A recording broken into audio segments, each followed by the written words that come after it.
Wilber Medina fue empleado, abogado del expresidente Alan García, felicitó a la comunidad nativa Santa Clara de Uchunya de Ucayali por denunciar a la ONG IDL que se habría convertido, según Medina, en una plataforma perfecta para lavar dinero.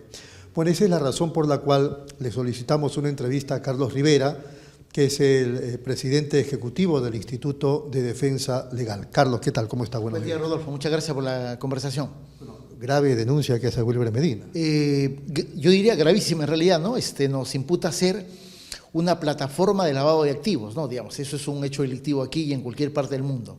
En fin, lo vamos a invitar al señor Medina que un tribunal demuestre eso, ¿no? Porque me parece que sí sería interesante que él presente alguna evidencia que acredita lo que está señalando, ¿no?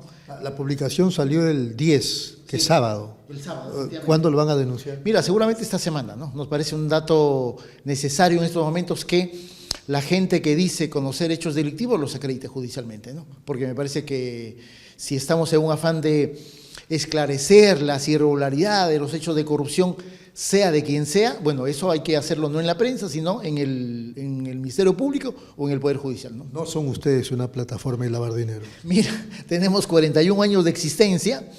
Nuestro fundamento de actuación siempre ha sido el respeto a la ley y la protección y defensa de los derechos fundamentales de la gente, ¿no? Somos fiscalizados de manera rigurosa y permanentemente por el APSI, y por lo tanto nosotros no solamente tenemos la conciencia tranquila, sino sobre todo nuestras cuentas tranquilas, ¿no? Y en términos absolutamente legales, ¿no? Medina se refiere en esta declaración en expreso que no se sabe, desde el Estado no se sabe la llegada de dinero, en qué gastan el dinero y cómo trafican, además él denuncia, con las necesidades de la gente en el ámbito de los derechos humanos. Mira, seguramente Medina está exponiendo su infinita ignorancia en este tema, ¿no? Es decir, cuando gente como él dicen las ONGs no rinden cuentas y hacen lo que quieren con sus recursos, mira, en realidad eso no es así, ¿no? Las ONGs y en especial el IDL, digamos, puede haber miles de ONGs, pero nosotros por alguna razón que desconocemos, todos los años somos fiscalizados, 1 o 2 veces al año, por el APSI. Y el APSI sabe perfectamente cuáles son nuestras cuentas. Nosotros rendimos escrupulosamente qué tipo de proyecto es, cuánto dinero ingresa, remitimos los informes tanto narrativos como de las actividades como financieros. Por lo tanto, probablemente él no sepa, pero el APSI lo sabe perfectamente. El Estado lo sabe perfectamente y las fuentes de cooperación también lo saben perfectamente, ¿no? Él menciona a una comunidad nativa en Ucayali, si no me equivoco, que los denuncia a los de IDL por coacción. Así es. Sí, es una denuncia cuya existencia nos ha extrañado, ¿no? Porque en algún momento del mes de abril o mayo, efectivamente dirigentes de esa comunidad que queda en Ucayali, vino a tener una reunión con el defensor del pueblo, ¿no? El defensor del pueblo lo recibió y de repente apareció al final de la reunión una carta que habían presentado al defensor de supuestos actos de corrupción del IDL contra esa comunidad. Nosotros tuvimos conocimiento cuando esa carta llega a manos del fiscal de la Nación y el fiscal de la Nación remite esa misma comunicación a la Fiscalía de Derechos Humanos de Ucayali. Abre la investigación la Fiscalía de Derechos Humanos contra el IDL por un supuesto acto o delito de coacción. Y nosotros, la primera observación que le hacemos a la Fiscalía es decir, oiga, señor fiscal, díganos desde cuándo las personas jurídicas pueden cometer ese delito. Digamos, eso es imposible. El fiscal tuvo que emitir una disposición corrigiendo eso y dijo que había sido un error material. En realidad es una salvajada, disculpando el término, pero digamos, un fiscal que crea que una persona jurídica puede cometer un delito que resulta imposible materialmente y además legalmente que cometa una persona jurídica. Ha corregido, ha incorporado a un abogado del IDL, Álvaro Másquez, y al entonces presidente del IDL, Glatzer Tuesta. ¿Tiene fundamento? No tiene ningún fundamento, porque el que denuncia, que es un señor de apellido Barbarán, cuando es llamado a declarar, dice lo siguiente: uno, que Glatzer Tuesta no lo conoce. Por lo tanto, digamos, ¿cómo es posible que Glatzer Tuesta haya cometido un delito de coacción respecto de él? Y segundo, cuando habla del abogado Álvaro Másquez, que es un abogado del área de pueblos indígenas, dice que no lo ve desde el año 2016. Por lo tanto, nos parece un poquito jalada de los pelos la existencia de esa denuncia, pero nos estamos defendiendo, entendemos de que el plazo de la investigación ha concluido y estamos pidiendo un sobreseimiento de esa curiosa investigación que tenemos en Ucayali, ¿no? El fiscal dice se corrigió por escrito. Se corrigió, sí. Alegó un error material, cosa que en realidad para nuestra posición y con la experiencia que nos manejamos en el sistema penal, nos parece que eso no ha sido un error material, ha sido más una voluntad de incorporar a una persona jurídica en una supuesta investigación que no sé si él lo sabía, pero digamos, el ordenamiento legal establece qué delitos cometen las personas jurídicas. El de coacción es imposible que lo cometa, pero él alega que ha sido simplemente eso un error material en términos de la imputación que realiza, ¿no? Vamos a cambiar de tema. Hoy hemos entrevistado al expresidente Martín Vizcarra, que insiste en que él va a ser candidato presidencial.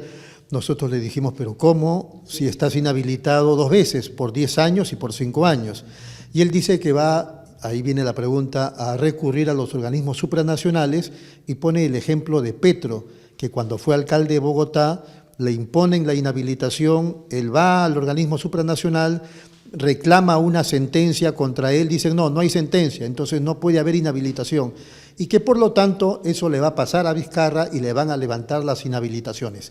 ¿Así es el tema?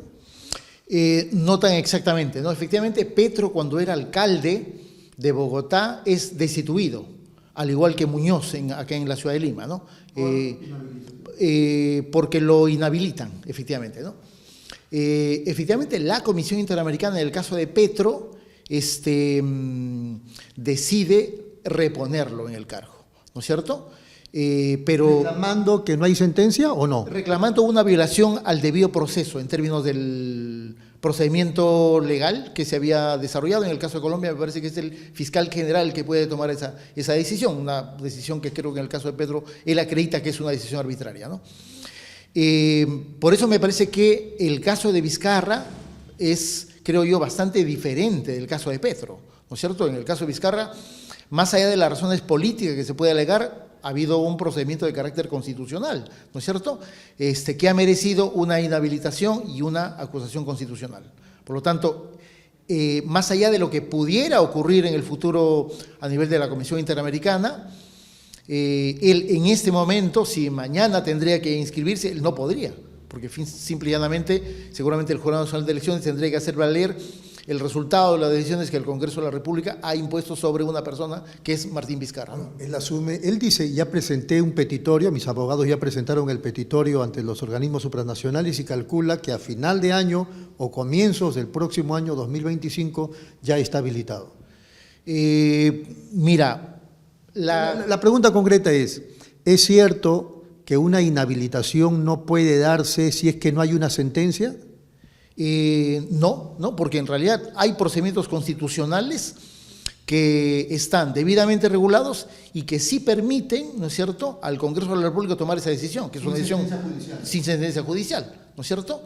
Es parte de los procedimientos constitucionales. Pueden que sean no los más debidos, pero es parte del procedimiento constitucional. Y dudo que la Comisión Interamericana pueda tener una decisión que corrija eso, porque eso significaría generar un procedimiento de reforma constitucional, que creo que eso no se va a producir. Pero además hay otro elemento capaz más importante que eso.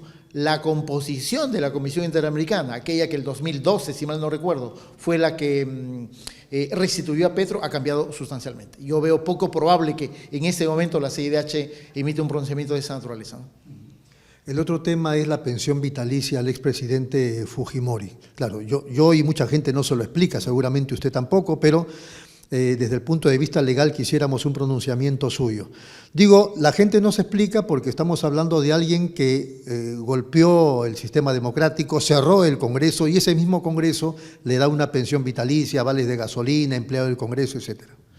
Mira, es un hecho ilegal y yo le agregaría ilícito además, ¿no? O sea, me parece que primero partíamos o consideramos de que partíamos de entender una norma que más allá de lo que el presidente del Congreso decía que era un poco confuso, la norma es absolutamente clara. Hay una doble prohibición. Si hay una acusación constitucional contra un expresidente, no hay pensión, ¿no es cierto? Y si resultado de esa acusación constitucional el ex jefe de Estado es condenado, tampoco hay pensión. Digamos, las dos condiciones de prohibición se han desarrollado, ¿no es cierto? Es decir, no es cierto, como dice Elio Rier, el abogado de Fujimori, dice que la acusación constitucional no está vigente. Dice, no, mira, en realidad es difícil de interpretar ese tipo de argumentación. Pero hay un dato concreto.